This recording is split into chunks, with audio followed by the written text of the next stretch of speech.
Vi skal arbejde med fjernsignalering. Det betyder at give hunden en kommando, men hvor afstanden imellem dig og hund bliver større og større. Jeg starter med, at hunden skal gå fra sit og ned i dæk. Det er oftest det nemmeste for den. Udgangspunktet vil være, at hunden sidder ved siden af mig, og så går jeg ind foran hunden og beder den om at lægge sig ned. Går tilbage igen, roser den. Så starter jeg forfra, op i sit ved siden af mig, ind foran og går så et lidt længere skridt væk og beder den om at lægge sig ned. For at du kan starte på den her øvelse, skal du sørge for, at hunden den kan lave sin dæk, uden at du har godbidder i hænderne. Så vi starter med, at hunden kommer ind og sidder ved siden af mig.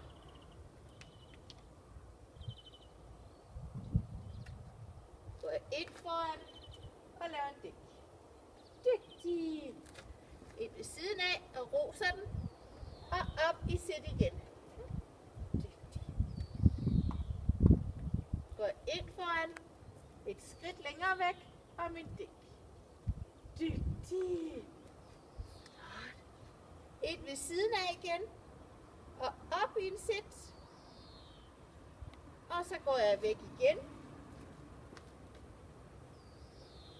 Dygtig, Vera. Og ind ved siden af. Fri. På den måde kan du træne, at du går længere og længere væk, imens du beder hunden om at lægge sig ned. God fornøjelse.